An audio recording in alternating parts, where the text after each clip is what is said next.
Ladies and gentlemen, thank you for joining us for the 30th anniversary of Teenage Mutant Ninja Turtles. And yes, that is Kenneth coming up from underneath the sewers of New York.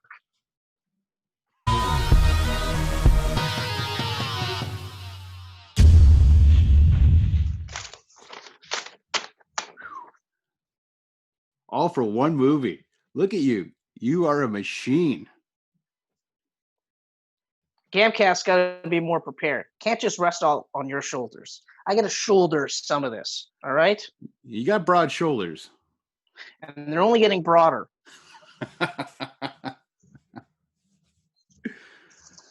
Yeah, so we're going to chat the 30th anniversary of Teenage Mutant Ninja Turtles, which I have mentioned in the past is the first movie I remember watching in the theater.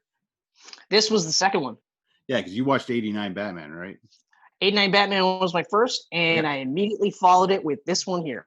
Yeah. My Trevor at the time, my stepdad, he brought me and John to that one, and then Grammy brought my brother and I to the Ninja Turtles. That's cool. Now I couldn't tell you. I don't think it was opening night. I'm almost certain it wasn't because I don't remember it being busy or anything like that. But yeah, we definitely saw it in the theater. When did Batman come out in 89? Was it? It was fall, right? I thought it was a summer. Or was it a summer movie? I'm almost certain it was, but I couldn't tell you. Because this was March 30th, 1990, so it would have only been months after Batman. Mm-hmm. Yeah, it was a nice 1-2 punch. I'm pretty sure we went opening week on this because my dad got the newspaper and we flipped it open. I think I mentioned this on another Camcast, but yeah, there's that image of them coming out of the sewer, peeking their heads out. Yeah. Oh, and we were like, oh my God, Ninja Turtle movie. Because back in that day, you didn't know a movie's coming out until you looked in the newspaper. That's right. I almost went on YouTube to find if they like the trailer for this. But I forgot, and then by the time I thought about it, I was like eating ribs before you zoomed me, and I was like, well, it's too late now. I'll just let it ride for now. Let it ride. It was an awesome trailer. I bet it was. I don't think it really showed them. It was just like the sound effects and the narrator, and like it showed their shadows and everything. I think. I mean, like I feel like that's the only way to do it, especially for this, and probably for budget reasons too. Yeah. Yeah, because this had a tiny. Well, I mean, it's probably a decent sized budget for back then, but I mean, I actually have the info, so it is a fairly big budget. Yeah. Yeah, it's one of those where I saw the number, I was like, oh, that's kind of surprising, but then I was like, but if you think about it, it actually makes sense. Well, it was 13 million? 13.5. You're good. 13.5. Okay. Now, there's really no big stars in the movie, so I think that whole cost went right to Jim Henson doing the movie. I think it was first of all, definitely the animatronics and the costumes. Yeah. That's for sure. Although Corey Feldman was the biggest name on this whole cast. He was, and he was only a voice. And he was only a voice, but I guarantee you he was getting top dollar because he was huge. Yeah, this is like right in the midst of his big time. Yeah, like this. He was in friggin' everything, like everything. You don't realize how much Corey Feldman was in until you look at his IMDb and go, "Wow, he was literally in everything." Yeah, and then you literally think about it. You go, I've watched like 90% of what he's been in up until a certain point. Yeah, it was like I think after Lost Boys when he really started teaming up with Corey Haim. Right. That's where I kind of started to. Well, I mean, for both of them, it was like it reached the apex, right? Yeah. But you could also do a cover of the theme song from this movie. Ooh, that's a tough one. I could look up the lyrics, but it was like Turtle Power or something. That's not the theme song. That's the end. That's the outro song for the credits. Outro. But the intro was like that. Oh yeah, yeah. Which I got to tell you, after this, I'll probably have that as my ringtone. It's such a good yeah, that'd be awesome. It would be, because like, and what I love about doing ringtones like that is that like you'll always pick out people that hear it, and you'll either get people going like they don't even register it, or they'll go, wait a minute, is that the Ninja Turtles?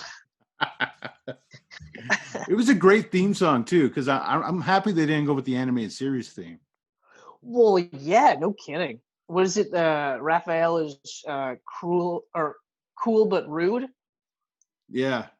and oh man, Michelangelo's got a laid back attitude or something like that. Yeah, that's it. I remember more of the Nickelodeon one where they. It's hard to explain, but it's just like it's the same idea. They do the same thing, but it's like Donatello is a fellow. He's got a way with machines. Leonardo is the leader of Blue. Does anything it takes to get his ninjas through. Oh man, I had a bunch of them. Michelangelo is a hell of a guy, and you know just where to find him when it's party time.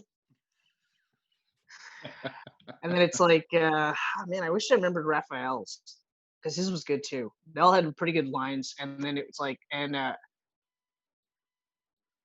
Master Splinter taught them everything they need to be one lean, mean, green turtle machine. That's awesome. But I watched the shit out of that show, actually. I really liked it. Yeah, I never really caught any of that Nickelodeon one. Well, the 2 seasons are on Netflix right now. Are they? They've actually been on Netflix steadily, so that shouldn't be an issue there. And then Prime's got them. I think you have to sign up for a channel bundle or something. Oh, that's Stars or whatever it is? I think it might actually be Nickelodeon. Oh, I didn't know they were on there. But that, yeah, so I watched 4 seasons of the 5, I think, almost four, because they were weird. They did full seasons, right? So you had like 22, 23 episodes, not 14 or 10 or 13 or whatever the Netflix decides to do. Yeah.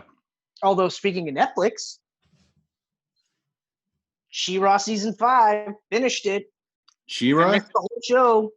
She-Ra. Yep. I didn't know you were watching She-Ra. I never mentioned that. I never brought this up. You talking the original series? Oh God, no! I'm talking about the Netflix one. Oh, the She-Ra new one. And the Princesses of Power. The Princesses of Power. Yes. I didn't realize it was even that on. I thought it was only on a second season. I didn't know it was on that long. Well, it's only been 2008, but it's Netflix, right? So I think first 2 seasons were like 13 episodes. I think the third season was 7 episodes, and then they went to 15, 13 or something like that. I think it was like, I can't remember, 52 episodes, I think, ultimately. But either way, great show. Absolutely great show. Surprisingly, like very, very like LGBTQ plus whatever add-ons are to that, because I never really know. Whatever add-ons. I never really know. You had it until you the add-ons. All right. Okay. So I had it. Yeah. But anyway, so it's probably one of those ones where, like, as I was watching it, the closest that I would say for like the way they're making like everything inclusive would be like Brooklyn Nine-Nine. Okay. Where, like, they don't really make a big deal about gay or straight or whatever. It's just, that's just a part of who you are, but that's not who you are, you know? It's there, but it's not like there, you know?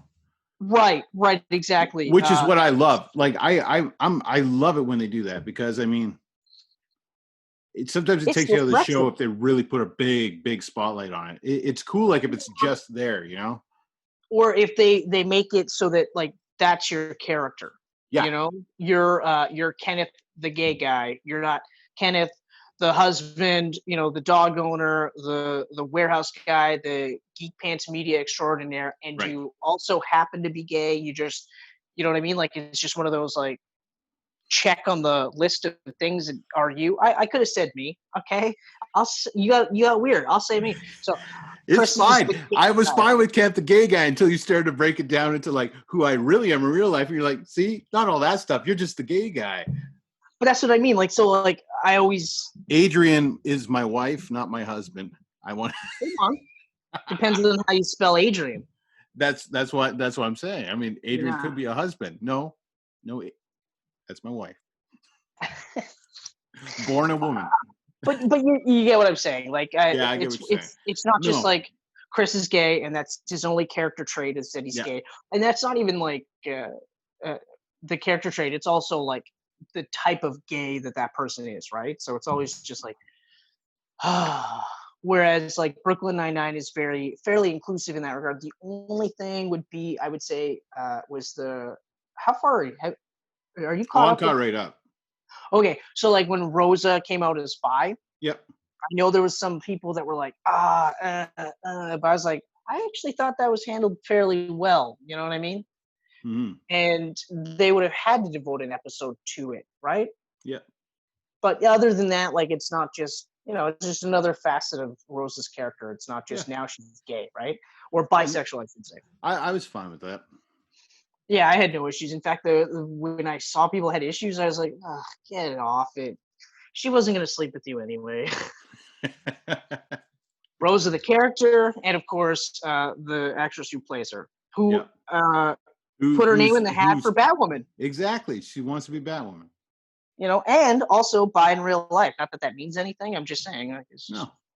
Well, I think you have to. I think you have to go into the running for Batwoman now. I think you got to be a queer. I mean, I guess. the execs are actually saying we want someone from that community to play this character again. So I mean, why not, right? I mean, it doesn't matter to me, but it gets the only more downside with her playing Batwoman is it could possibly take her out Brooklyn Nine-Nine. I'm not cool with that. I think they'd be able to do a workaround. I think they would. It depends on shooting schedules, I guess. That's what I'm getting at. Like, I think that they could do a workaround. Because Batwoman is in Vancouver, so I mean, all those CW shows are shot in BC. But I agree with you. If my choice is Rosa or Batwoman, I'm taking Rosa all day long. All day long. Yeah. Fuck Batwoman. Yeah. Fuck Batwoman. Put that as a hashtag. Geek Pants. Fuck Batwoman. And then we'll get lit up. We'll get lit up hard. Yeah. Mm-hmm. And you know what? If that happens, we'll just say, just watch the episode. Just watch the episode. That's the episode title. We're not gonna put TMNT in the title anymore. That's our response, is just watch the episode, because you don't know why we're saying fuck Batman or Batwoman, Yeah, fuck Batman too.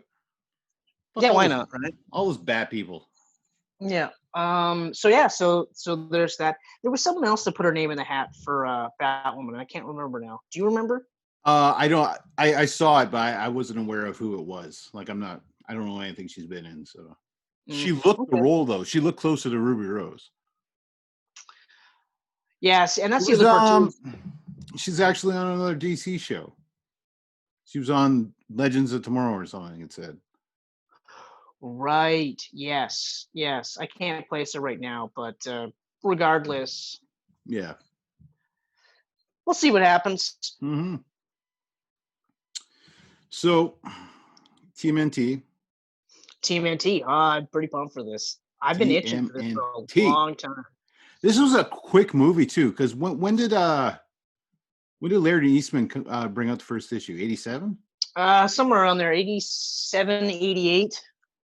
So no, 87, and then immediately animated series. It was amazing, instantly huge. In fact, I remember watching The Toys That Made Us. Is that the show on Netflix? Yep.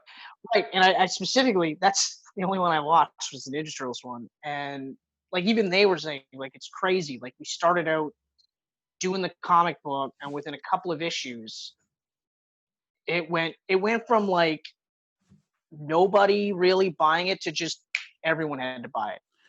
Well, it's kind of nuts. I mean, they did this little black and white thing in their apartments or whatever. It was a dark comic. It was dark. Like, the animated series made it happy with colors and shit, but like the actual comic at first was not a kiddie comic book at all. No, and in fact, I remember the second cartoon that came out, and that one is actually closer to the book than the first cartoon. Oh, really? Yeah, the first cartoon is totally for kids. Oh, you're talking about that one in like 2001 or something, right? In between the Nickelodeon and the original? Yep. Okay, I vaguely remember that one.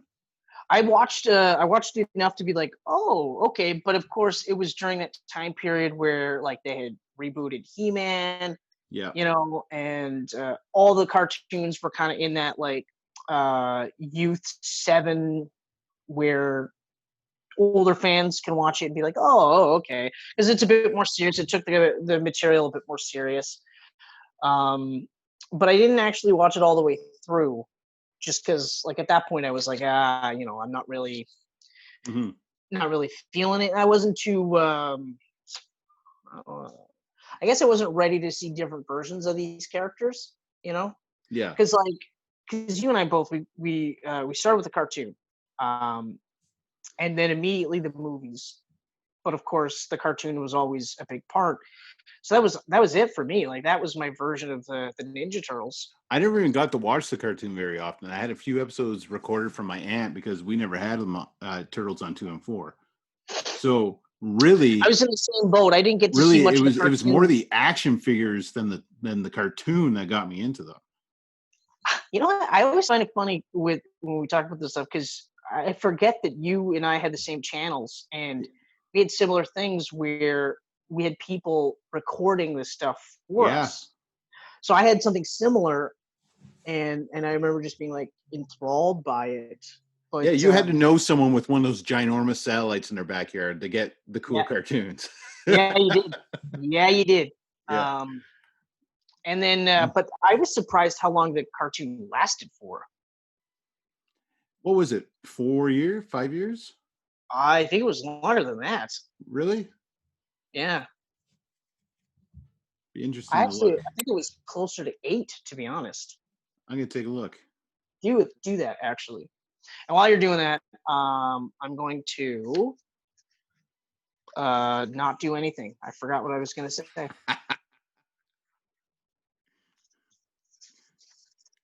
You're doing a great job of doing nothing. Yeah, holy shit. That is a really long cartoon. 10 years. 10 years. Okay. So first episode was December 14th, 1987. So literally the year the comic came out. Mm-hmm. And final episode was November 2nd, 1996. That's a long run for a cartoon. That's gross too. And then it spawned the Mirage comics, which I checked out, which were also closer to the TV show, the cartoon. I never checked them. Oh, no, I never checked the Mirage comics. I checked out Archie Comics did some Turtle Adventure comics. Well, so that actually sorry, no. I meant to say Mirage was the toy makers. That's right. Okay. That's right. Archie Comics was what I meant to say. Yes. Archie they were doing like the more kiddie version of the comic book. Yeah.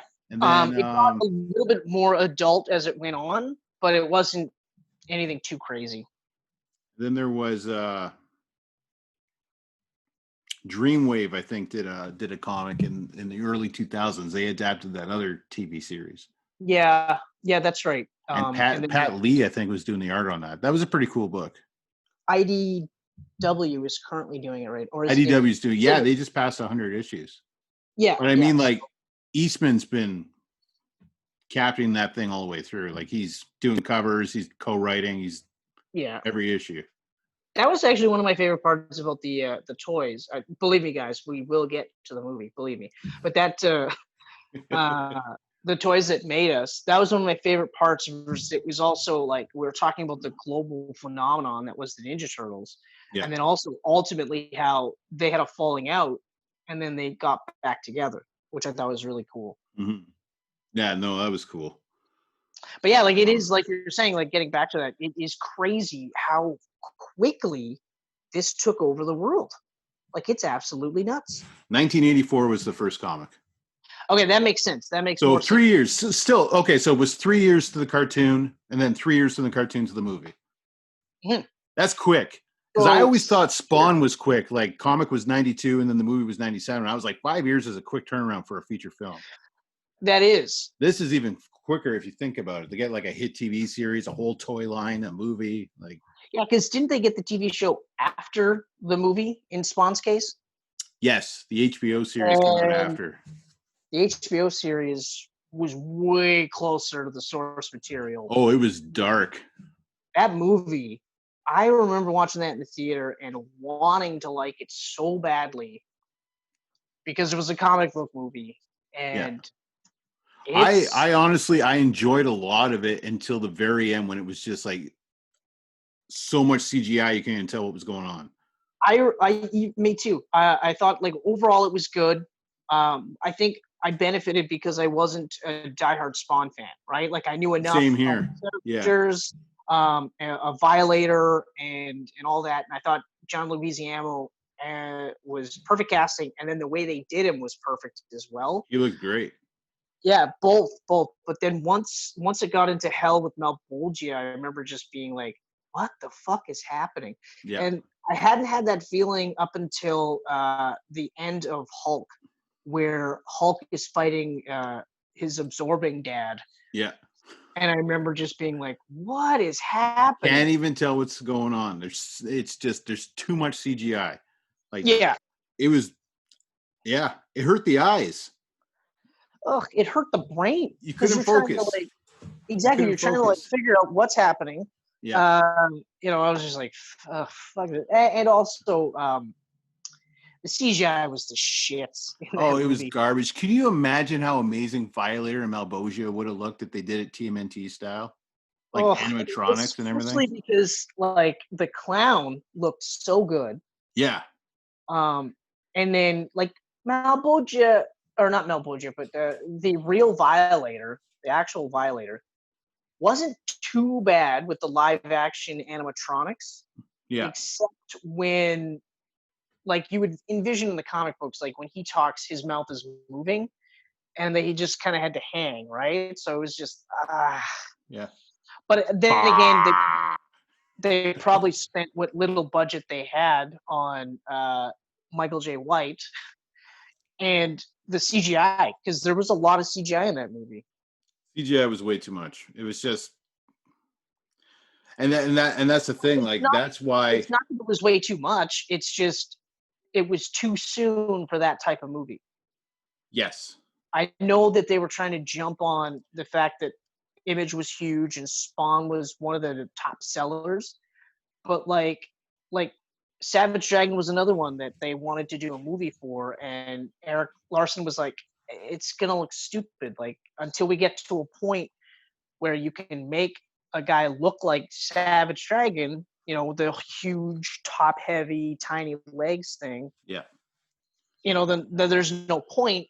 But and I'm not bashing Todd McFarlane for going ahead and doing it, because let's face it, if he could have made big bank on it, good for him. Right? But that's the kind of character where, if they would have released it now, I think it would have done a lot better. Oh, definitely. And it would have looked a lot better. But CGI in the 90s was awful. Like, I don't know why anyone would touch it in the 90s until it was ready. Like animatronic and practical effects, all that looked insane. It depends, though. I mean, do you remember modern day classic Lawnmower Man? Yeah. Did not look good. No, what? That looked like it was great. It looked very, very bad. I have yet to watch it. I don't think I ever will, just because like those sequences will take you completely out of the movie. And that one was even earlier. That's like 93 or something. Yeah. I mean, like the ending of Blade, the CG at the ending of Blade took me totally out of the movie. Yeah, that's right. Yeah. And it's not even that crazy, like, but the two parts, like when he gets his hand cut off and blood forms it back out, and that was just like, ugh. And then the other part where his torso is split, and then and he's floating around. And both times I'm like, that's cool. It just didn't look cool. Yeah. But we'll save that for our monumental Blade Camcast, The Blade which is trilogy coming. is coming. Which is coming. Don't you worry. It's coming. It's on the to-do list. In the meantime, this is it. This is it. Ninja Turtles Camcast starting now. Now, we mentioned Kevin Eastman and Peter Laird. Those are the creators. Yep. We mentioned this was released in 1990. We didn't talk about the director, Stephen Barron, Right. who really only did another seminal classic, Coneheads. Everything else, I was like, okay. He's literally, like, if you look at his IMDb, he's done 4 movies. Everything is music videos.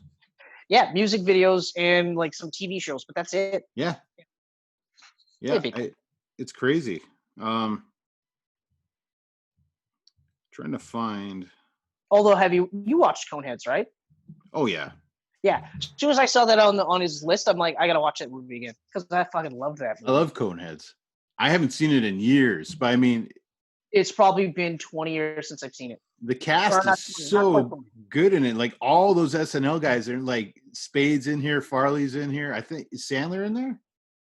I can't remember if Sandler's in there, but I think Kevin Nealon made an appearance. Nealon's in there for sure. And then, of course, the fact that Dan Aykroyd and Jane Curtin reprised the roles. Yeah. You know, and had a smoking hot daughter. I mean, what more could you ask for? Yeah. When you're attracted to a woman with the cone head. It's not just the cone. It's not just the cone. Everything. It was the whole package. But mostly the cone, obviously. Mostly the cone. Okay, so Teenage Mutant Ninja Turtles. Yeah, Steve Barron was the director on it. Yep. The writers, I looked up the writers too. They've really done nothing. Which is a shame because it's actually a fairly well-written movie. Yeah, so like it's Bobby Herbeck who did a bunch of Leslie Nielsen movies. That's probably why it was actually legit funny. Yeah, so that's where the humor comes from, and then the heart of the movie comes from the other writer, I think, who is Todd Langen, that wrote on The Wonder Years. Ah, okay. So, 2 very different voices to combine together, which nailed the Turtles. Yeah, and it's weird that they've never ever looked at this format moving forward. Right. The closest would be 2007's TMNT. Yeah. But even then, I would say that this is intentionally a funnier movie, whereas TMNT, I wouldn't say is that funny per se. It's I don't know, different humor, I guess. Yeah, I mean, that's not that I was like laughing my ass off the entire movie, but like, well, I guess part of it's a different movie because most of the stuff, the wisecracks are coming while they're fighting, right? Yeah, yeah, and this movie this movie nails the lightness of the animated series, but the darkness of the comic book. Like it's a perfect in between. Like the Shredder scenes in here are dark, like they're creepy. Well, I mean, they're bordering on cult personality with Shredder and these kids, and they use the term like family a lot. Yeah. But it's really coming close to basically going like, yeah, well, you know, it's kind of a cult, you know. Yeah. But yeah, like oh, by the way, most of the notes are just like stuff I liked and stuff quotes. You like, okay. And quotes. Like I don't think there's really anything I didn't like in this movie at all, actually. Although I found it interesting, like the reviews savaged this pretty badly. Like the critics were all over this movie. Yeah. It wasn't, I mean, like 60% kind of thing. Like, yeah, they really killed the second and third movie. Well, there's a pretty good reason for that. Yeah, both of those movies. Roger Ebert was probably one of the only ones that was like I don't know what you guys were expecting. Like, it's a good movie for what it is. Like, yeah. Human-sized turtles doing ninja moves against like this Japanese giant can opener. You know? Yeah. It's so good. It's so good. So okay, where do you want to start? You want to run down pros or cons or what? I was just going to do a casting roll call. All right, let's do it. So like we mentioned, aside from Corey Feldman, who voiced Donatello. Nobody else is a big name. And even after the fact, nobody else really well, first of all, Judith Hoag is April O'Neil. Mm-hmm. Still one of my favorite representations of April O'Neil. She was fantastic.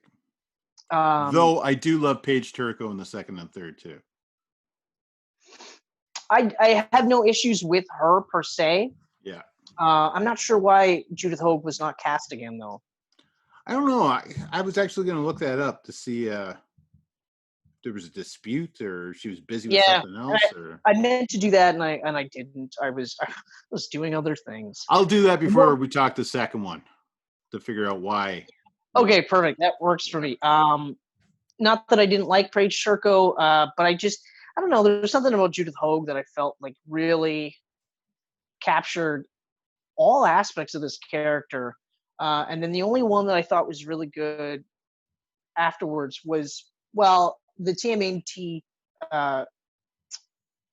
is good. Like, I like her, that all the characters in that movie I like, because they're like older versions of these characters. Yeah. So that's cool. But I also like the Nickelodeon versions as well. And that's like a straight reboot. But anyway, so Judith Hoag is April O'Neil. Elias Koteas as Casey Jones. I love Elias Koteas. Yeah, because of this movie, when I see these people in other movies, I go, oh. I did that 25, 30 years. Every time he appeared in a movie, I was like, I'm in. Yeah. Casey Jones. And really, aside from Casey Jones, he's only ever played bad guys. Bad guys are like really bitchy cops. Yeah, but now, so it's kind of interesting. So the voices are as follows. Brian Toki is Leonardo. Yep. Josh Pace is Raphael. Yep. And Robbie Rist is Michelangelo. The cool part, though, is that of all of them, Josh Pace is the only one that does the voice and the actual action as Raphael. Mm-hmm. That was incredible. I actually did 3 different fact checks just to make sure that I wasn't. I know. I did the same thing because I was looking at the IMDb list and they got the voice and then the character and the voice and the character and the voice and the character. Yeah. And then Raphael was just it just said Raphael and just right. And that was it. And I rewound the credits of the movie just to make sure. And so he did the voice and the actions, which is awesome. Super cool. Absolutely cool. David Foreman is the actual body guy for Leonardo. Leif Tilden is the body guy for Donatello. And Michelin Sisti is Michelangelo. Here's where I thought it was kind of interesting. Kevin Clash does the voice for Splinter. Mm-hmm. He's got an awesome name, by the way, Kevin Clash. That guy's a wrestler. He should have been a wrestler. Or an 80s private detective. Oh, yes. Yeah.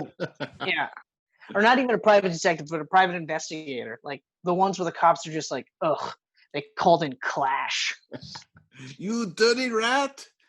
Yeah. But here's where I was kind of weirded out by. So you have Michael McConaughey as the voice of Tattoo, which I didn't see coming. I just assumed that they would have had Toshihiro Obata, who was the actual actor for Tattoo, do his own voice for her. Nope. That threw me for a loop. David McCarran is the voice of Shredder, and James Sato is the actual Shredder. That's another one that kind of threw me. Yeah. But I guess because the amount of dialogue that Shredder had, that maybe James Sato didn't have.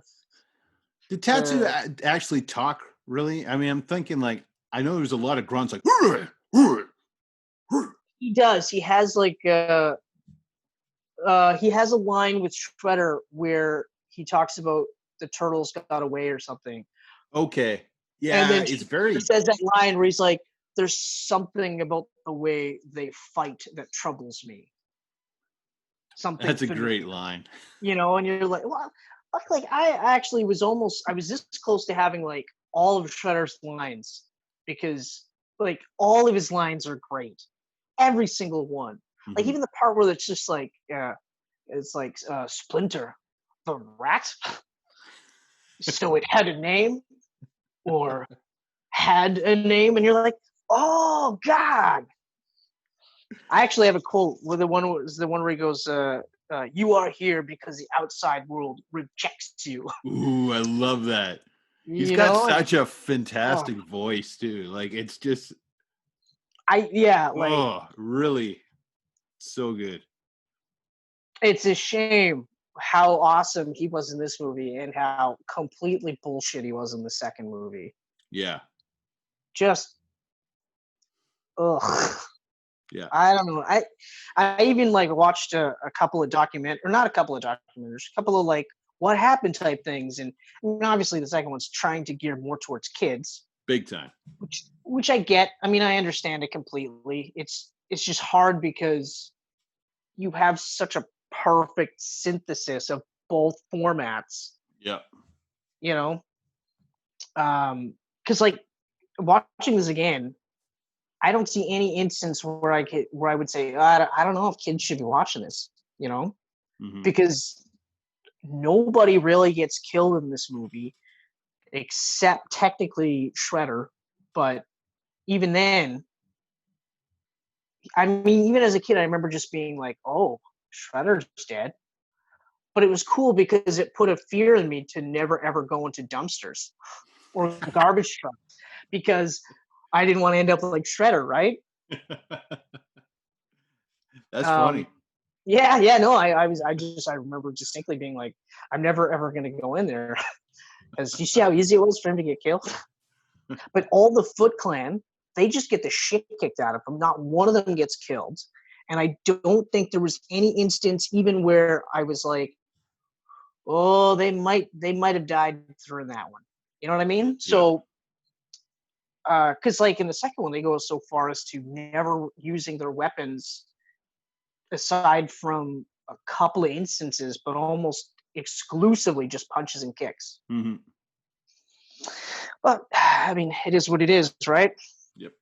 Oh, I forgot three more people on this cast list, and then we can just gush about this movie. All right. First of all, Sam Rockwell as Head Thug, and Every also time I watch this movie, I'm like, "Oh, Rockwell." You know who else were thugs in this movie, though they were uncredited? hold on, Skeet Ulrich and Scott Wolf. That's right.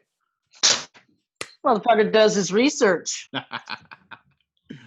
That's funny. It's funny that the three biggest stars to come out of this were all thugs, nameless thugs. Actually, I wouldn't say the biggest stars. Like Sam Rockwell is a legit star. Oh yeah. Now to this day, no one else in this movie. Ski went pretty high there for a bit, and then He went, but then I think was it after Scream? That was his apex. no, he was doing some other movie. I remember did that one with Cuba Gooding Jr. called Chill Factor. Oh yeah, that's right. That's right. That was a good movie. Officially what killed his career, though. That was a good movie, though. That was a good movie. I like that movie. That's a fun movie. I liked that one, and Reindeer Games was another one where I was just like, I like Reindeer Games. Fucking bullshit, but they're great movies. Like they're good movies. I shouldn't say great. Like they're good in the sense that like I'll watch them. I'll be like, oh my god, I can't get over this. I think that Scott Wolf. Yeah, Scott Wolf's not a big star, but I mean he's bigger than pretty much all the main people in here. Yeah, I mean, besides Elias Koteas did pretty good with his career. Yeah, I guarantee you more people will be able to pick out Elias Koteas over Scott Wolf. Yeah. Every day of the week. So, you know what my first point is? This is a perfect blend of action, comedy, and heart. Mm-hmm. That's why. Yeah. It really is, though. I mean, it starts off just really fun.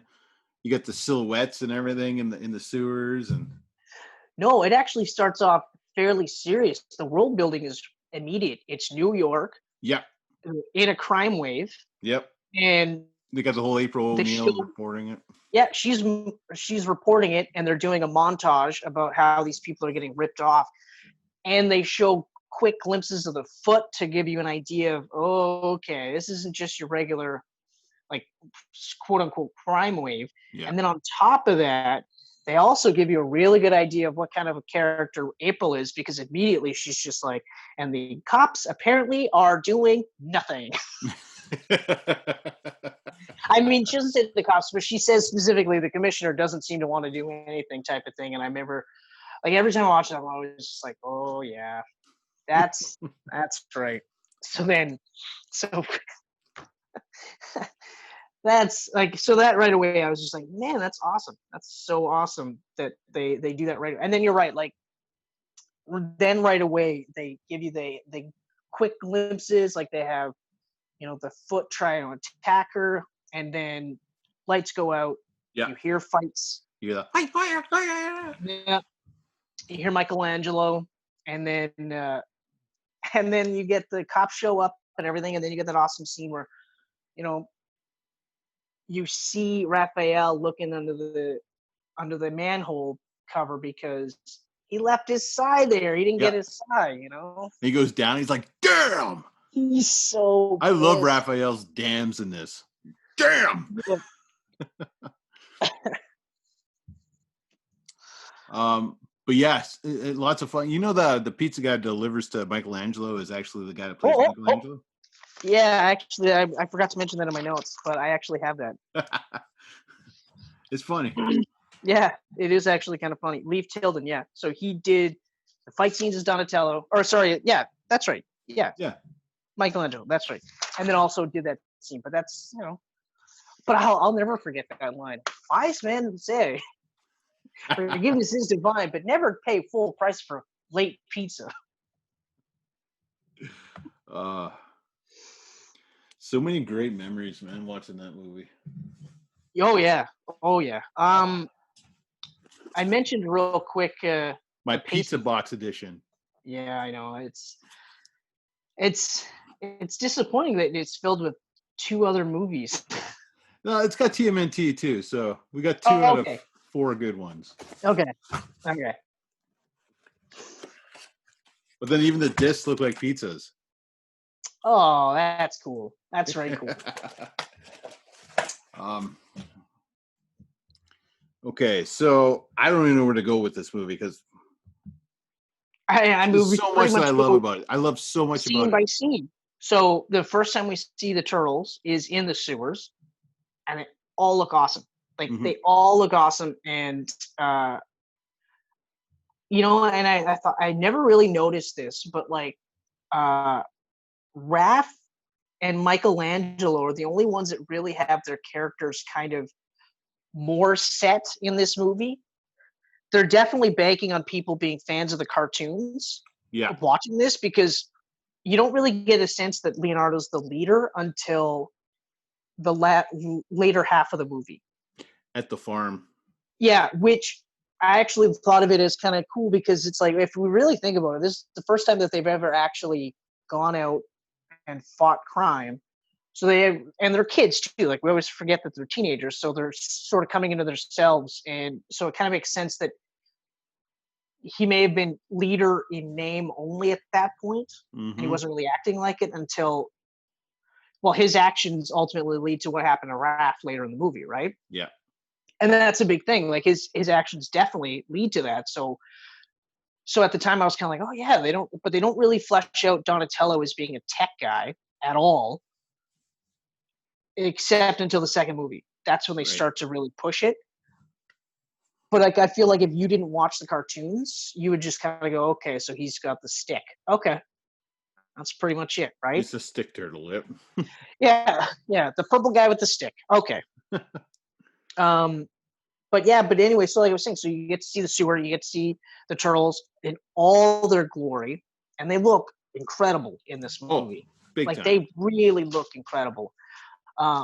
The only thing that I will say is I like when later cartoons or movies change their appearances, right? So like, I like how in TMNT, Raph is like bigger, bulkier. Leonardo is more almost Bruce Lee-esque, right? And I like how almost all of them have Michelangelo being the shortest out of all of them. Yeah. And in some cases, like the Nickelodeon show, Donatello's the tallest, but he's almost like a straight line, Yeah, right? he's just really lanky. Right. So when they do stuff like that, I really get a kick out of that. But I'm not going to fault this for not doing that because their heads, like their faces, all look distinctly different. Hmm. You know, Yeah, and they it's have not. different faces.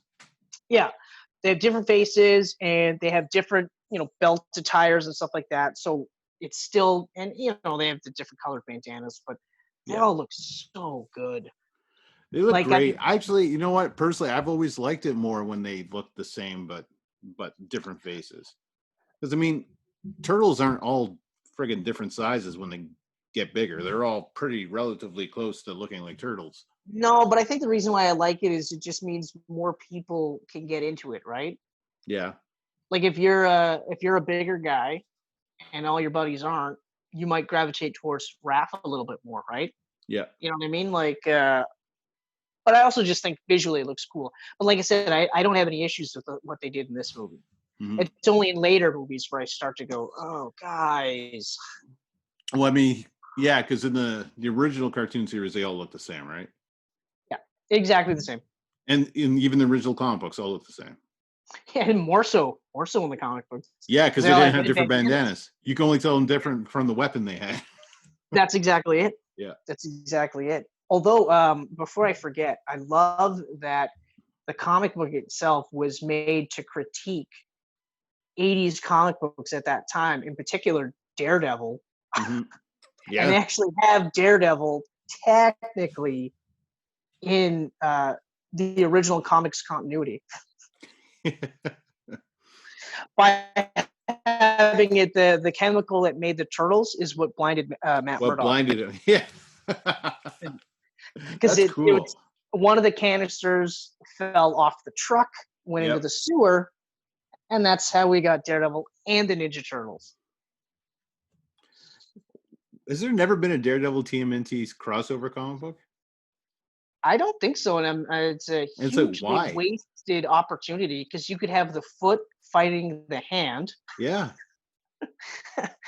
and you could have a stick fight Splinter. See what I Yep. mean? Like the similarities, like it's hilarious.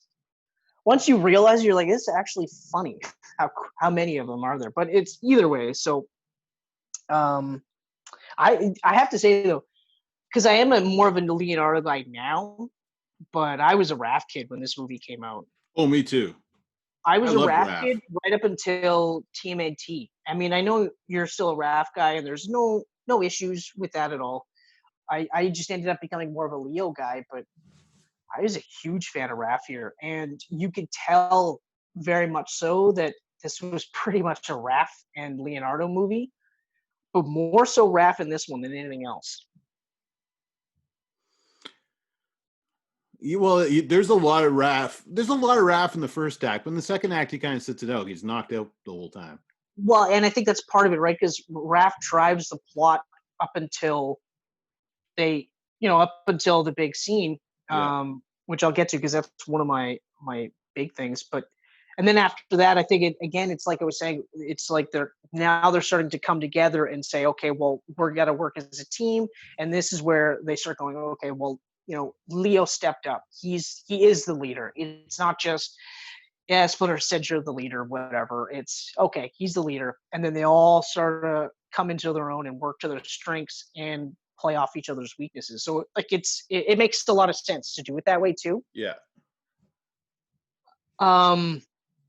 Plus, like I mean, if we didn't have that, then we wouldn't have that awesome scene where Raph meets Casey Jones for the first time. Like we could literally do this, and every single scene of this movie is me going like, "Yeah, this is fucking awesome. This is awesome." Oh man, when Casey sees Raph for the first time, he's like, "What are you, some kind of punker?" Yeah.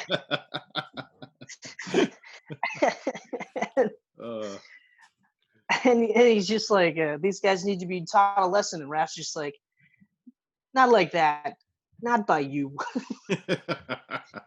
And then it's like, is that a Jose Canseco bat? Tell me you didn't pay money for that, And then they have like their fight or whatever, and of course, again, you get another like, damn. Yeah. but I will say, like, part of this is like nowadays, like I think about it, and like this fucking turtle is just strolling around in a hat and a trench coat. Nobody blinks, right? Nobody.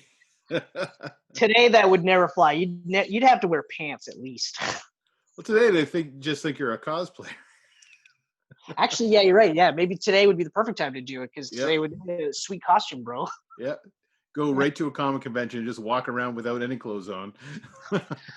You know, but I also love that, like, right after that, you get that scene with Splinter where he's basically saying, like, "Hey, man, like, you gotta fucking calm your shit." You know, I loved Splinter in here, just the way he played off, and like the talks he gave to his sons, and then watching him when he was a little rat doing the boofs. yeah, and it's I that was the one change watching the movie that threw me because I'd actually watched the cartoon enough to know that, like, in the cartoons, and they even showed in the opening sequence, is that, like, in the cartoon, Himaro Yoshi is Splinter. He becomes Splinter because of the mutagen and touching a rat or something like that. Yeah. So then in the movies where it's just the rat, it was just kind of like, oh, okay. Trying to remember.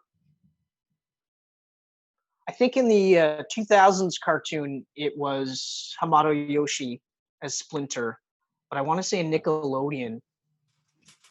I think it was the same in Nickelodeon actually as well. Yeah. I think the movie was the only one that did the.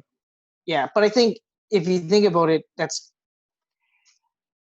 it's almost easier to do it that way. I think that's the reason why they did it, because it's almost too much.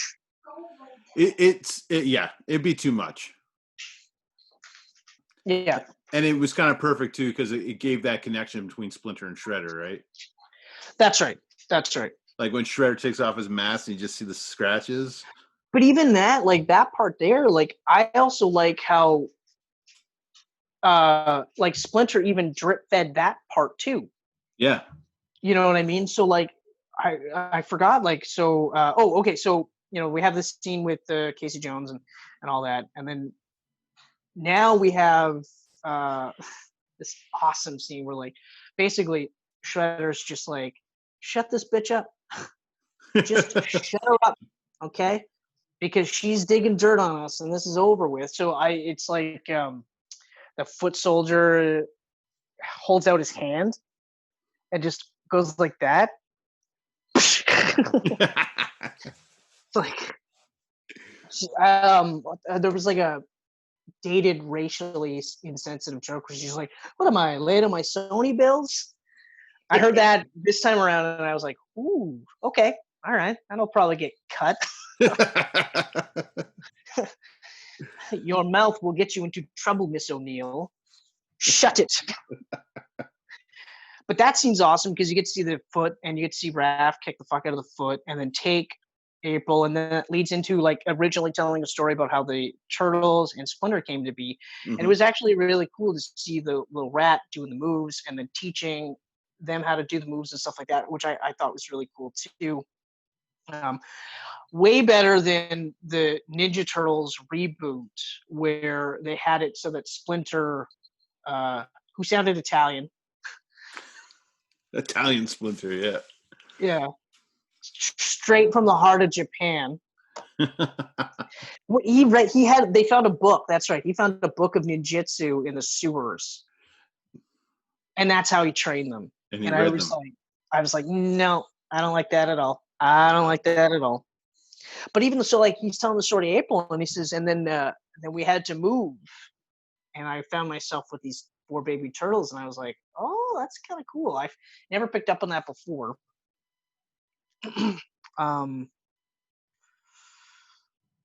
Ooh, here we go. Oh yeah, and then of course this leads into the whole rooftop scene.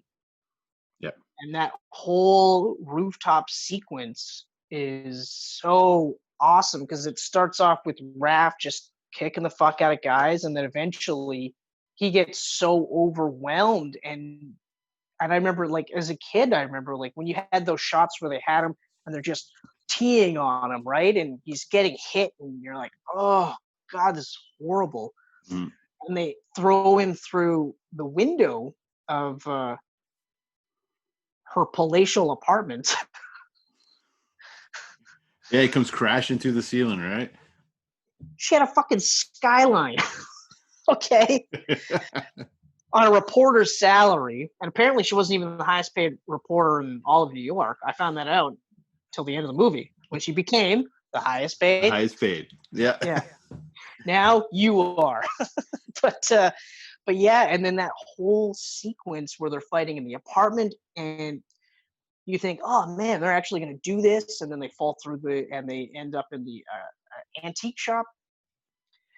That's where it gets real. And every single time I watch this, even like from the first time I watched it to even just a couple of days ago, I was like, oh yeah, this just gets rough. And they pull out axes and stuff like that, and it's serious. Oh, the foot soldier that put the axe into the line, he got electrocuted.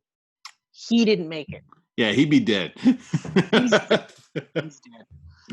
Yeah. Probably why I have a fear of electricity. This movie is just right there. Yeah, just teaching all these life lessons here. But yeah, just like it was almost like a video game, right? With the different levels.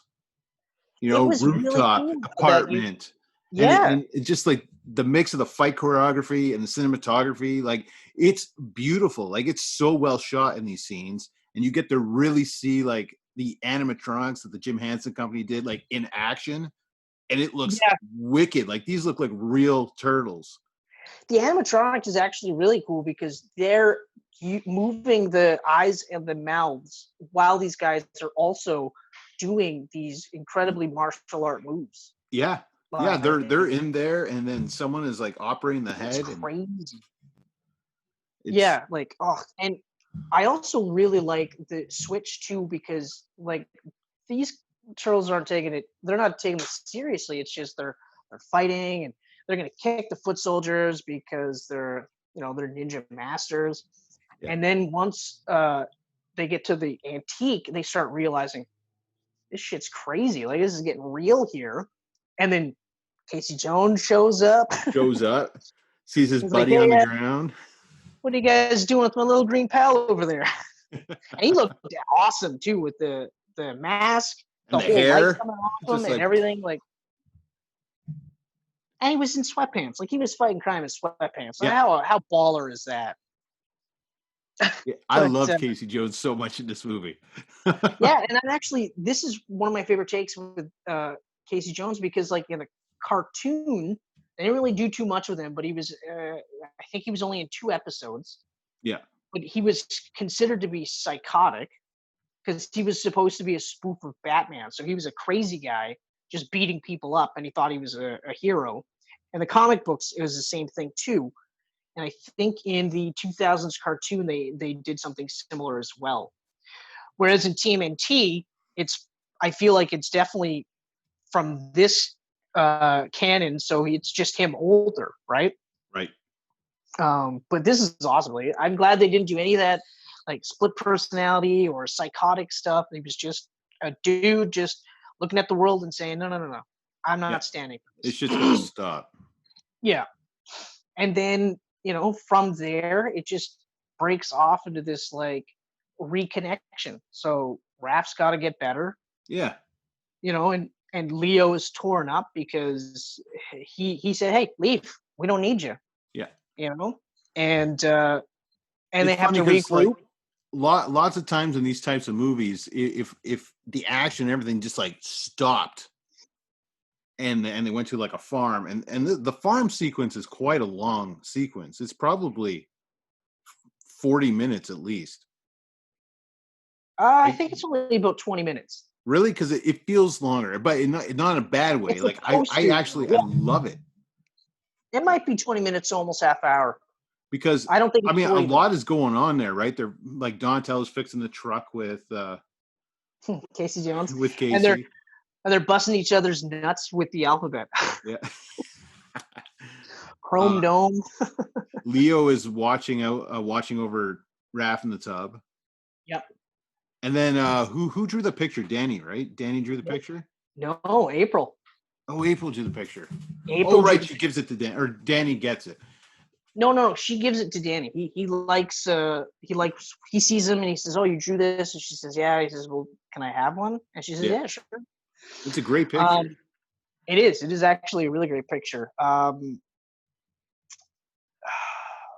and then of course you get to see Casey Jones slowly but surely wear down April to the point where she doesn't think he's repulsive. Yeah. Took a while, but he got there. Well, he was a douchebag. Yeah. He was a flat out douchebag when it came to women, so not surprised. But we forgot the part where, because it happened so quickly, they meet April, they have a great time with April, they go back to her apartment, they hang out, but they get tailed when Raph is bringing April back to the sewer so that Foot knows where the turtles are. They take Splinter, and I remember, I don't think I'll ever watch this movie and not be like, oh god, they got Splinter. And then, so the reason why I bring this up is because it's interesting because you have Raph, you have Leo, who feels responsible for how Raph turned out. He feels like it's his fault. But you also have Raph, who feels responsible for Splinter going missing because it's his fault. None of this would ever have happened if he didn't take April with her or with them back to her place or to their place. So it's kind of cool how they do that. Both guys are both dealing with feelings of regret because of their actions. So again, it leads into that like heartwarming moment when Raph wakes up and they're both just kind of like, hey, look, I'm sorry, and I'm just like, man, that's so great. It's a Kodak moment, as Donatello would say. Moment. Kodak moment. Oh, before I forget too, I love when they start training again and they're sore and they grab turtle wax. Wax on, wax off.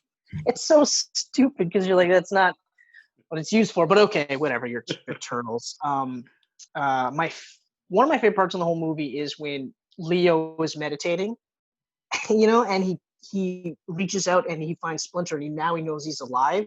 Yeah. And then they have that fire scene, the campsite scene, where I get emotional every time I watch this movie, so I'm not even going to attempt to do the lines, but I think like for this movie, it's awesome that you have this sequence for like the kids that are watching it and the adults and stuff, where because once the whole thing is done, where Splinter essentially says like, I'm alive and I'm proud of you all, stick together, blah blah blah.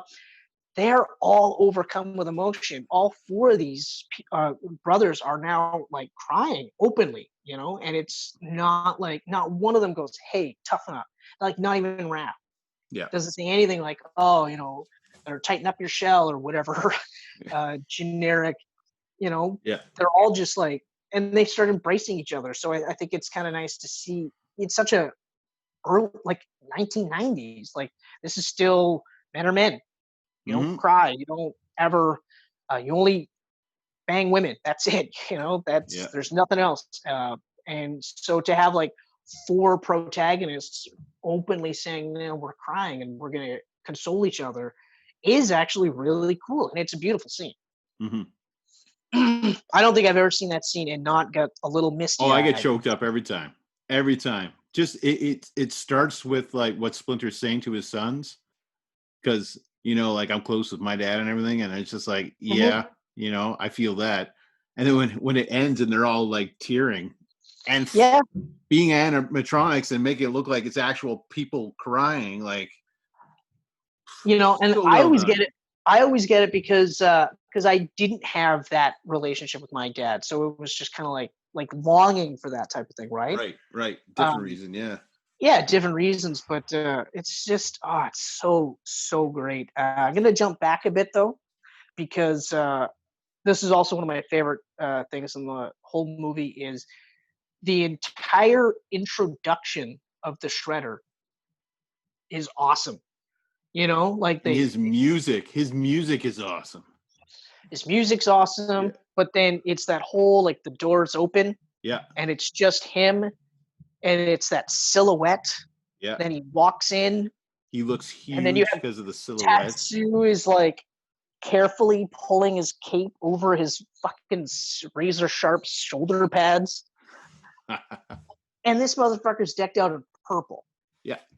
You know, like he's not wearing like really cool like black or whatever. He's just silver and purple. And this guy looked awesome. Like so cool. And then of course, like I said, he does that whole speech to this entire group of kids. Like it's like easily a couple hundred kids here. And he's just, like I said, he's like, you are here because the outside world rejects you. And you're just like, and he goes like, this is your family now. I am your father. And you're just like, holy fuck.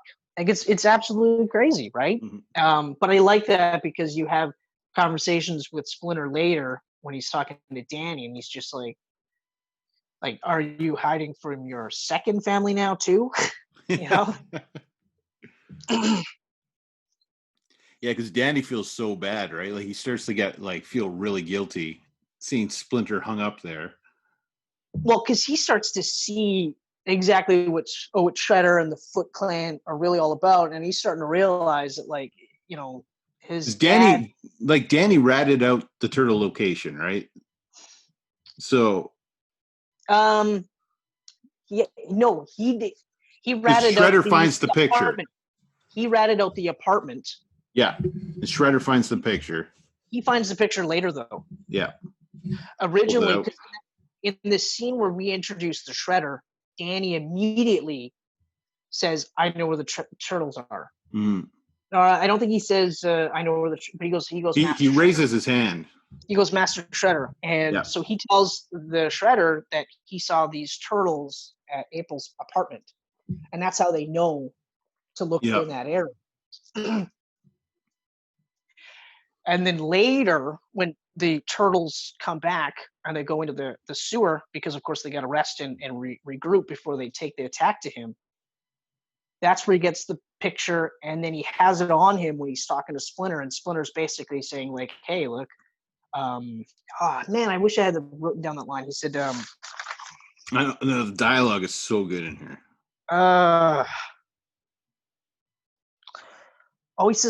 He says all fathers care for their sons.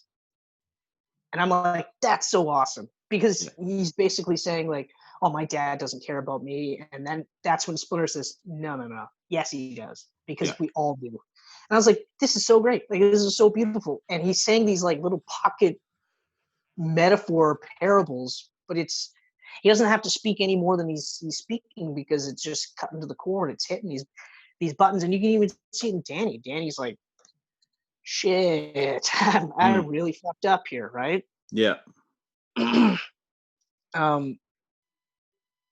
Yeah, we're actually getting through pretty much the whole thing here. We're at the last hurrah at this point. The last hurrah, the final act. The introduction of Cowabunga. That's right. But yeah, so then we get into the last batch of the movie where they just take over. They're taking back the city. They're going to take down the Foot. They're going to take down Shredder. Although they don't know about the Shredder. No, because for some reason Danny doesn't mention, oh, hey, by the way. Like he ratted them out like a couple of times. You think that just once he'd be able to say, oh, by the way, this guy's covered in razor blades. I don't know how you're going to fight this guy. But he doesn't really, Shredder doesn't really show anything beforehand to show what he's capable of. Splinter knows what he's capable of. No. He took those two guys out fairly quickly. Oh, well, yeah, those kids. And almost killed the one kid. Yes. Yes, because Tatsu had to check on him and was like, oof. Another grunt. Yeah. I was happy Tatsu came back in the sequel. As not great as Secret of the Ooze can be, I mean, I was happy to see him in there again. Well, I mean, it makes sense, right? Because if he didn't get arrested, he, of course, is going to still continue to spread the gospel of the Foot and the Shredder, right? Yep. So it makes sense that he would do that. Plus, it was a good character. There was nothing wrong with the character. I actually really enjoyed that character. Mm-hmm. Mm-hmm. Especially the fighting with Casey Jones. Yeah. Where like, and I enjoy this because it bothers me when you have like a seasoned martial artist fighting a guy who isn't at all, and the guy like holds his own against him. Yeah. In this movie, there's no pretenses. Tatsu is kicking the shit out of him. Just kicking the shit out of him. It isn't until Casey Jones happens to get lucky and finds a set of golf clubs that now he's got a shot at beating him. And it's only because Tatsu didn't see this coming. He gets a nut shot and then he gets smoked in the face. Yeah. But it does lead to this line where Casey goes, "I'll never say golf's a dull game." But then he looks at the other kids too, right? When he's knocked out, what's he say to him? He's like, "This is family. This is your family. This is family. That's that right there. That's family." I was like, man, this is so great. Like they just start to really tear down, and I mean, like some of these kids are starting to see it too. They're starting to see it, you know. And like they were getting into this because it was fun. I mean, you look at the beginning of the movie where they're like roller skating or skateboarding around, they're smoking cigarettes, playing arcade games, and it's like cigarettes. It's like regular or menthol. Yeah, you know. And you're like, okay, all right. Although this is how my adult brain works now, where I see scenes like that, and I go, if most of these kids are like street urchins, that's got to be a horrible smell in that area. Like some of them look like they haven't bathed in a while, so you have to figure like, I don't know, stinky room. Can we go in a room where it doesn't smell like nutsack? That's all I'm saying. All I'm saying. But anyway, so of course we get to the final battle where the Turtles and Casey Jones is just laying waste to the Foot Clan, and it's awesome. And they're chasing them, up to the roof. And what do you get? The second coolest intro for Shredder. If this was the first intro, that long intro in the beginning, still would have been better because that was so cool to set the stage. But he just lightly touches down, and everyone shits their pants. Like the Turtles, obviously they don't because they're just they're laughing about it. They're making fun of the guy. Yeah. But that whole fight sequence was awesome. And I always forget how great it is because, like, nobody comes close to laying a hand on him until the later stages when Leo just cuts his arm. Yeah. That's it. Nobody else. And he just cut his arm. It wasn't like he was owning him and managed to cut him. He got lucky. Mm-hmm. Like he was just skilled enough to land that one hit. And I'm just like, I'm blown away every time because like they all of them get their asses handed to them. And I love it. Like Michelangelo's literally like, so at what point did we lose control here? Because they really make it seem like the Turtles are going to steamroll this guy, and he kicks the shit out of him. And then, of course, after the cut, that's when they start doing the whole, Leo goes like, this guy knows where Splinter is. And he's just like, oh, no, then they scene cut, and then it's like, he says, the rat, oh, it had a name. And he's like, you lie. And then he's about to kill Leo, and he makes them throw all their weapons, right? Yeah. And it's awesome because he's such a prick because he's like literally like, the three of you could have overpowered me. But instead, you give up your weapons. And I'm like, you prick. You were kicking the shit out of four of them.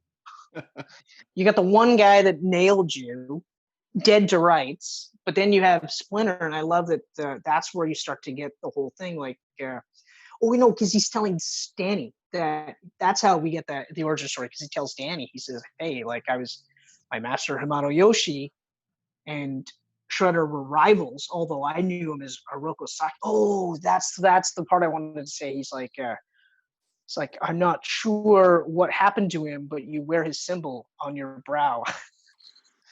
Both Splinter and Shredder had some really wicked lines. Oh, yeah. And then, he tells the scene where I leapt from my cage and clawing at him. Rises at me. He took my ear. Yeah, I can't believe I forgot that because of course it goes like, I'll finish what I started with your ear. Just out of all the lines, you're like, that's a shit line, that one. But it's so good. And it's so crazy too, because of the guy that was like literally kicking the shit out of the turtles, taken out with one move, with one nunchuck by Splinter. It's really cool, you know, like to see the turtles, awesome. the heroes of the movie, like just going through the Foot Clan, and then they get to like the boss, and then he just totals them. As a kid, you're like, oh my god, he's gonna kill the Ninja Turtles, and then who comes? Their father, and saves them. Yeah, exactly. Like, I love it. Oh, it's so great. And then he gets to go. He goes, all of us die, Shredder, but for you, it's fate worse. He goes, but yours is worse because you. And then Shredder tries to throw that blade at him, and he catches it, drops Shredder, and he goes, because you will die without honor. And you're like, that's awesome. That's so cool. He falls in the dumpster in case he goes, whoops. Yeah. Oops. In this that helmet getting crushed. Yeah. Oh yeah. Oh. Man. It's so good. And then back up to the rooftop, and they're all hugging Splinter and everything, and then they're all saying their one-liners, and yeah. And like, Splinter says "Cowabunga," bitchin', and then Splinter goes, "I've always loved Cowabunga." Cowabunga. And that's awesome. Like, it's so great. And then of course you get into that TURTLE power. Yeah. Oh, a great 90s theme. I forgot to mention this one. I just caught it, but apparently they had to get to Lairdman Island at one point in the movie. Oh, really? Yeah. I actually was like, wait, what? I've never caught it before. And I was like, that's really cool. Lairdman Island. Cool. Yeah, that was cool. Apparently Kevin Eastman had like a cameo in it too somewhere. Oh, that wouldn't surprise me. Yeah. What surprises me is that I didn't find that in my notes. Ooh. Yeah. I mean, I had friggin' Skeet Ulrich and Scott Wolf, and they were uncredited. Yep. I didn't have Kevin Eastman. That's pretty cool. Good notes. Yeah, so basically, long-winded way of saying, love this movie. Absolutely love this movie. Yeah, this was a completely all-pro Camcast. I have no cons. Yeah, there's not one. I forgot to mention that this was, before I forget, the highest grossing independent film, because I always forget this was an independent film. But it was the highest grossing because while its budget was 13.5, it made 202 million, and that stayed unbeatable until what movie? Independent? What? I'll give you the year, 1999.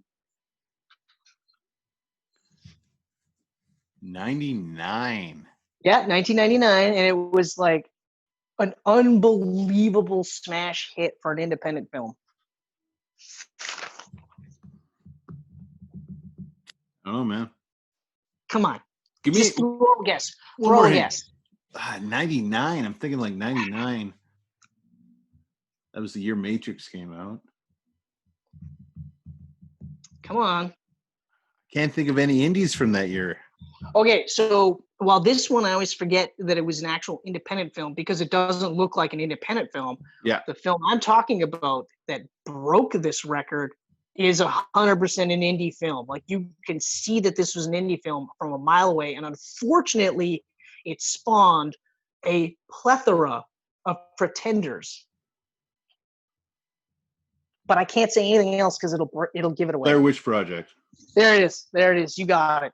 There it is. There it is.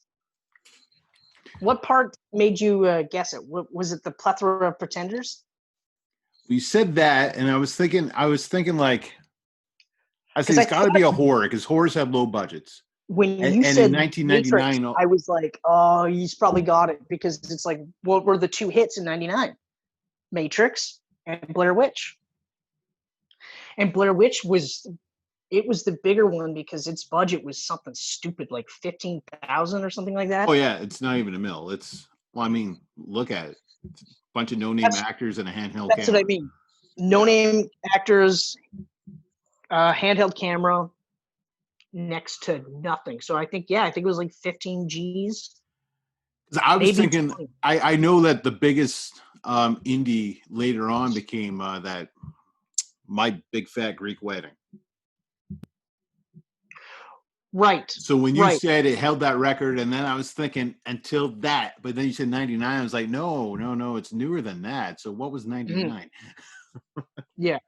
But My Big Fat Greek Wedding is another one where I forget that that's an independent film because it doesn't look like an independent film. No. Like, as an example, like, so Blair Witch, yeah, that's very much an independent film. Oh yeah. But like Evil Dead. Evil Dead is very much very indie. Yep. There's no mistaking that was done on shoestring budget, as they say. Yeah. Whereas this movie, like, it's crazy that an independent film was given 13 million. You know, yeah. But I mean, that's like a huge multiplier too. Well, it's massive. Almost 15 times the budget. I'm not surprised the sequel came out only a year later. No, I'm not, but it's at the same time I'm disappointed though. Yeah. Like, in retrospect, as a kid, I was all over it. I was like, yeah, we don't have to wait a million years. I mean, but the Turtles were so huge at the time, they could have waited another 2 or 3 years for a sequel, made it way better. Yeah, but I think at the same time, I don't know if waiting an extra year, let's say that it was 2 years in between, I don't know if waiting an extra year would have made the movie any better because of where they were going. They were going to gear it more towards kids regardless. Yeah. Which, like, I'm not going to fault them, okay? Like, I'm at a point now where if I want to watch Ninja Turtles, I'll watch Ninja Turtles. If I don't want to watch the second or the third, I won't watch them. I don't have to. I don't even have to acknowledge them, right? Yeah. And if people love those movies, good. I'm glad you love those movies, okay? If you love the original cartoon and you hate everything after that, fine. Okay? Like, just don't come at me and like shit on me because I like others. You know what I mean? Yeah. That's all I'm saying. Like what you like, don't like what you don't like, but just be happy that people are watching this stuff. But again, because they're gearing it more towards kids. And yes, I know, like I said, we'll probably never do Turtles 2 and 3, but we will. We have to do Turtles. Oh, we will. 100%. I don't mind doing that because I like the second. It's cheesy fun. It's not a masterpiece like the first, but it's still a fun. Exactly. It's Turtles when in you Time look at it. Turtles in Time is hard to get through. It's when you compare it, and that's my problem, is I'm comparing it to the first one as opposed to just looking at it like, okay, I can watch this like I did with TMNT. TMNT, I looked at it like, okay, it's new version of Ninja Turtles. I liked that they referenced the old stuff, but you didn't really know that until the end of the movie. Right. You know what I mean? There was no indication that it had any canon at all until the end of the movie. So I was just like, you know what? Let's just enjoy it for what it is. Same with the Nickelodeon show. I was just like, you know what? It's a new version of the Turtles. Let's go with that. Mm-hmm. The problem with the live action Ninja Turtles was, and I think part of it is because of the internet, but when I saw the designs, when I heard that originally it was because they were aliens from another planet, I was like, ugh. And then you see the actual new designs and that they're mutants again, but now they're 8 feet tall. It was really hard for me to get into because it was too much of a departure from what I'm accustomed to. You know what I mean? Yep. Like, I know you're saying you like it when they're all the same except for their heads are different. And sort of why I like that too. But I also, like I said, with the Nickelodeon stuff, I like that they look visually different. And it's not just Donatello has 14 glasses on his face because he's a nerd. you know, or Well, I do believe Nickelodeon they were behind those remakes. yeah, they were, but well, because Nickelodeon owns the rights now. Okay. So they did the cartoon, and then while they were doing the cartoon, they wanted to do live action. Okay, fine. They just made the mistake of going with Michael Bay. They should never have went with Michael Bay and his production company for that movie in particular. Yeah. Because again, like I said, like Out of the Shadows is better across the board. Really feel like that should have been the first movie. If that would have been the first movie, I think they would have had a franchise that would have continued for a while. Yeah, because like I mean, I don't want to get too much involved in that one because we'll probably cover those as well too. Because eventually, at some point, we'll cover Amazing Spider-Man 1 and 2. So we'll have to cover. We'll do it all eventually. Everything. But I mean, if they tweak the second one just enough, I mean, Mecha Shredder, like, what the hell were they thinking? He didn't even look cool. No. That was my biggest problem, was he didn't even look cool. And it was just so crazy. And then they make it out to be this huge cosmic threat in the first movie where, again, I guess I like how grounded the first movie is, where, you know, aside from the fact that there's mutagen out there that can make things anthropomorphic, aside from that, this is grounded in reality. It's very grounded, yeah. The second one gets a little bit more fantastical, but it's not a huge leap. It's not like all of a sudden they're traveling in time. But other than that, you know what I mean? Like, I mean, the first TMNT in a lot of ways reminds me of the I don't know.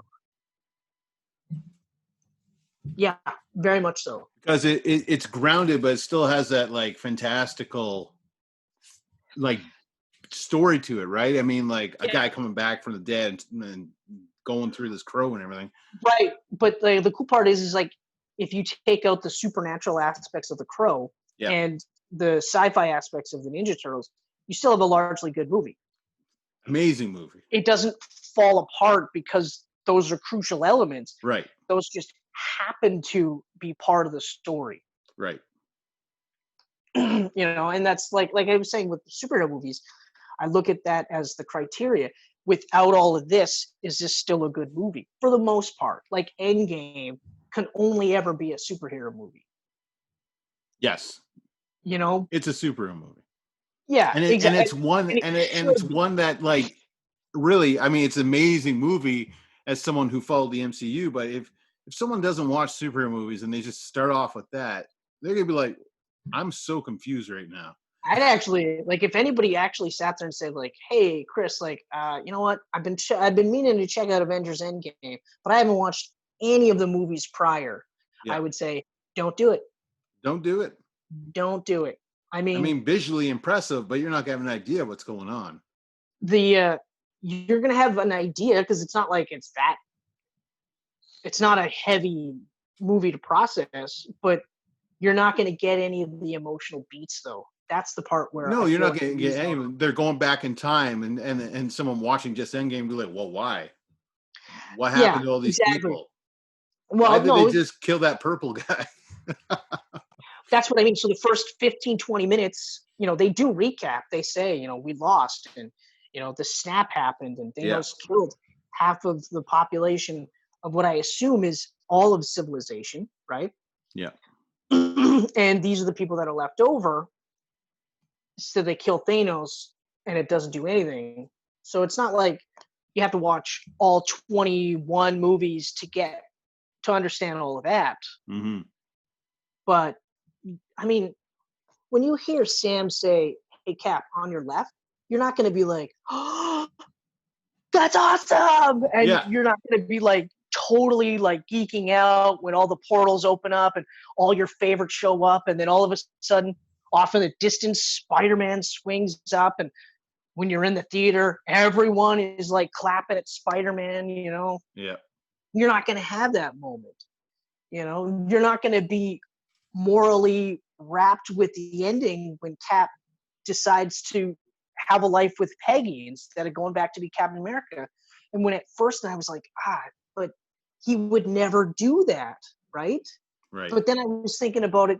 He says it best. He goes, well, I was just thinking maybe I take some of that life that Tony's telling me to have. And I was like, you know what? Yeah, maybe it is about time that this guy actually is a little selfish this time and says, no. I'm going to get laid. I'm going to spend the rest of my wife's life with her. I'm going to be with Peggy Carter because all I've ever wanted to do was be with Peggy Carter and have that dance. So, yes, you deserve it, Cap. Or you're not going to suddenly find yourself tearing up and almost bawling like a baby when Tony Stark sacrifices himself to save everybody, like I did. I would have never, ever, never, to this day, and for the rest of my life, I will always say I would never have thought that I would have sat there and said, I can't believe they killed Tony Stark. And he went in such a cool way. And he saved everybody, but he had a kid. And, I don't think I would have ever shed a tear for Tony Stark. And yet, so that's what I'm getting at is maybe not necessarily watch all 21 movies, but at least watch the Avengers. I would at least watch Phase 1 to get an idea of who the main guys are. Yeah, I would say Phase 1 and then the Avengers. If you want to cut out all of that, but you have to at least watch the Avengers movies. Yeah. I mean, I argue that with Avengers, you get enough of each of the characters right away that you can watch it without watching Phase 1. Phase 1 complements the Avengers as it should, but it's not necessarily viewing. Right. Avengers 2 is where it gets a little stickier because they Avengers started 2, I feel like you would really only have to watch to see Vision and where that stone came from. I still think it is required viewing. It is required viewing. Okay. Like for me, really, I say Phase 1, Guardians of the Galaxy, so you can understand the relationship between Thanos and Gamora and Nebula. Yeah, that's right. And maybe Doctor Strange and Civil War. Civil War, yeah. Doctor Strange, yes. You don't have to watch Captain Marvel. It's a prequel. Doesn't, Yeah, you don't have to watch Captain Marvel. Black Panther, no. You don't have to watch Black Panther, but you should because it's still a largely good movie. But that would be not required viewing for it. Believe it or not, I would say Thor 2. No, you wouldn't really need to. You just know it's a stone. Yeah, you don't really need to know what that stone does. You just know that it's a stone for the gauntlet. Yeah. So I think Phase 1 for sure. Maybe if you're going to watch Thor, choice. Maybe Ragnarok, just because it leads right into Infinity War. Yeah. Maybe. I don't know. Maybe. I don't want to say Ragnarok because of my obvious reasons, but the end of Ragnarok leads directly into Infinity War. I will say this though, I am gonna have to rewatch Ragnarok because there's a lot of really good stuff in there, and it's not like there is. Bro Jock Thor doesn't kill the movie because like Hulk is awesome, Hela is amazing. Yeah, Hela is absolutely amazing. Hela is a standout for me in the movie. Exactly. Searcher was awesome to look at. That was about it. That was about it. Yeah. Except for the ending. That part was really cool too. But the ending was cool. But I wouldn't say Ragnarok is required. No. But yeah, I agree with. I'm going to rewatch that. I'm going to rewatch Ragnarok. I agree with your assessment. Phase 1 for sure. Guardians. Civil War. I guess you could skip over Avengers 2. Yeah, I mean, No, I don't think so. I don't think I would keep I would keep Avengers 2. I keep all 4 Avengers, Yeah. Civil War, the Phase 1s, Guardians, and maybe Doctor Strange, just because No, I would. of I the would also portals and agree. everything opening up and shit. I would agree with Doctor Strange because it does really lay the groundwork for what you Yeah. see in Infinity War, and then of course in You don't have to watch the Spider-Mans because Spidey's introduced in Civil War. right, but you should because Well, you should, but yeah, you should. You should. Although I gotta say, like I've been thinking about this a little bit more. So I'm almost tempted to think like maybe we should do retrospectives, like look backs, just to say like, hey, did we change our mind on this movie or not? So that's why I was suggesting rewatching Ragnarok again, because the more I think about it, the more and more I'm like, out of the two, Homecoming versus Far From Home, Homecoming is the better Spider-Man movie, not so much Far From Home.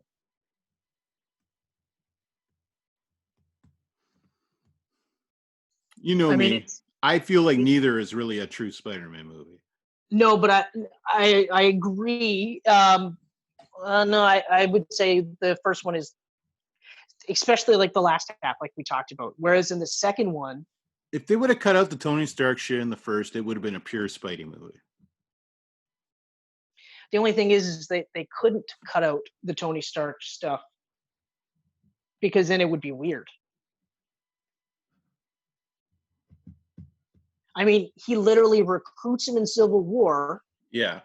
gives him the Stark suit, and then we have an entire movie where we don't even reference him. No, I mean you could reference him, but I I feel will like say- having him in there takes away from Spider-Man. It did, but that's why the end, the last half hour, 45 minutes of that movie is so great, is because it's Peter saying, no, I'm Spider-Man, Yeah. with or without the suit. So that's where I get it. And because in both movies, the Spider-Man aspects is that the plot happens largely because of choices that Peter makes. So Peter makes what he thinks is the right choice at the time, and in retrospect, it's the wrong choice, and then he has to deal with the fallout. Yeah. Because that's all Spider-Man 2 was. Spider-Man 2, Spider-Man 1, these are all just choices that Spider-Man PS4, these are all choices that he's made that he thinks are right. And while a lot of good happens, bad things happen. And I think that's probably why Spider-Man PS4 is so great, is because at the end of the day, Spider-Man's the character where he loses even when he wins. It's very rare that he can fully, truly win. Right. You know what I mean? Except in Spider-Man 2, because he won. He turned Doc Ock back. He brought him back from the brink, and he was just himself. He said, "Hey, look, these are what you said to me, and this is what was said to me too." So he brings Doc Ock back and redeems himself by saving, New York, and then of course Peter gets Mary Jane. So, and that's why it's a masterpiece. Yeah, whereas Spider-Man PS4 is a masterpiece because he still gets Mary Jane, he gets to buddy up with Miles. Yeah, but he has to say bye to May. I'm looking forward to doing a top 10 superhero movies of all time with you one day. That's going to be tough, though. Comic book movies, not just superhero, but comic book movies. Because that's going to be tough. Everyone looks at the DC and they look at the MCU, but I mean, there are so many great ones. Like right Jonah there Hex? alone, that's a comic book movie. Sorry, yeah, the Ninja Turtles. Ninja Turtles, like Crow, Mystery Men. There's a lot of great 90s movies. You're just not going to reference the fact that I said Jonah Hex twice, right? Oh, I must have been talking and you cut it out. Cool. That's the one. No, we do have to do a Jonah Hex Catwoman double feature. Nope. No, we don't. We do not. No? Nope. A little bit of League of Extraordinary Gentlemen? That's on the list for sure. But I think what we could do would be a nice little, Meteor Man and Blank Man. I think that would be a nice camcast. Blank Both Man. great movies. Both great movies. I love Blank Man so much. I love both those movies though. Like Meteor Man is also really good too. Meteor Man, I don't really like. I have seen it, but I don't have really any memory of it whatsoever. Well, because you probably seen it when it came out. Yeah, which was like 92. Watch it again. 91. That's what I'm gonna say. It's old. Yeah. Okay, so that is the 30th anniversary of Teenage Mutant Ninja Turtles. Yep. So you're not gonna sing it? Are you gonna sing it? What? TUR? Teenage Mutant Ninja Turtles, Teenage Mutant Ninja Turtles, Teenage Mutant Ninja Turtles. Here on the half Turtle Power. I gotta read lyrics. I need lyrics for this shit. Well, I just sang the chorus. I'm not even gonna try. You just stole the spotlight there. It's all you. It's all you, buddy. Yeah, you're welcome. Thank you. You're welcome. So thanks again for checking us out on the COVID version of the Geek Pants Camcast. Hey, man, we're making it work. We're making it work. I can't wait till we actually get to go back to doing it the way we normally do, because then at least when we talk over each other, when we play it back later, we can still hear what we're saying. You hear both people? Yeah.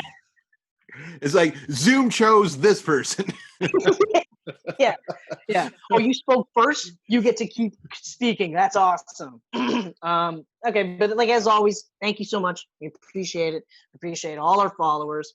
If you like this, subscribe. If you really like this, send us a comment. Or how about this time? Send us comments about who's your favorite Ninja Turtle, or what's your favorite Ninja Turtle version?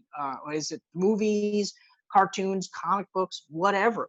Let us know. Maybe even give us hints of what you want to see out of our Geek Pants. I think we have a monumental 100th episode coming up. Am I right, Kenneth? That's right, Chris. About from now, probably about 16 episodes away. Which is plenty of time for you guys to put in your votes for what we should do for our 100th Camcast, because our 50th one was so successful. Yep. And if anything, we'll do it like we did last time, where we'll take all of them. All the suggestions. If we only get 3, you might get another Nacho Runner 2049. And you know what? Bring it on. Bring it on. Yeah, that was fun. That was so great. Although, speaking of, I know I was going into the outro, but the Blade Runner 2049, I completely forgot about the fact that Blade Runner 2049, they treat Decker's relationship with, and I forgot her name now.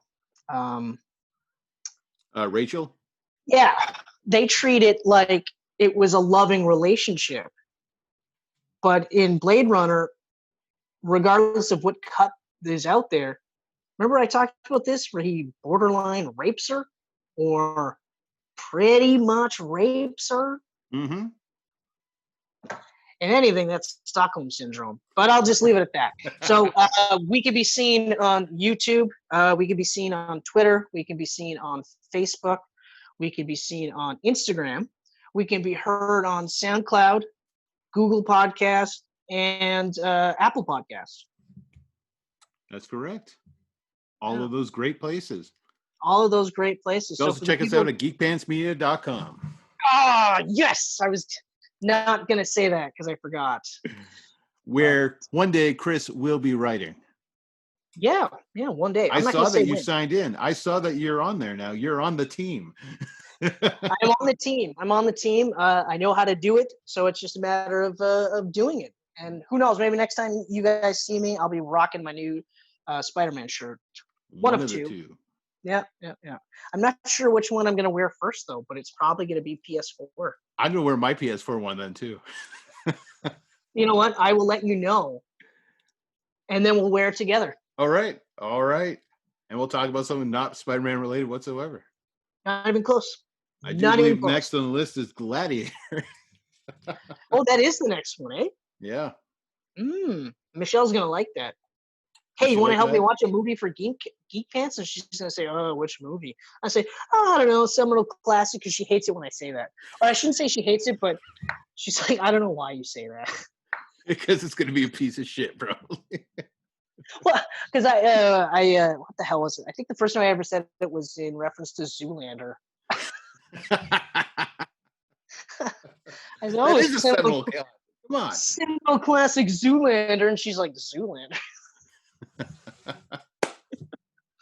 I'm like, that movie's one of the funniest movies of all time. And she's like, no, it's stupid. I said, well, no, it is stupid. I'm not saying. I agree with that. Like, this isn't like Kierkegaard or Shakespeare. It's just, it's well written and hilarious stupidity. Of course it's stupid. It's about a model who's an assassin. It's ridiculous. Who can't turn left for the life of him. Like, come Merman, on. Daddy, merman. And I love how fucking Vince Vaughn, what's his face, John Voight, all had the same Zoolander hair. And yes, I love that scene where he's just like, it's merman, Dad. Merman. The commercial itself is so ridiculous. What is it? Moisture is the essence of water.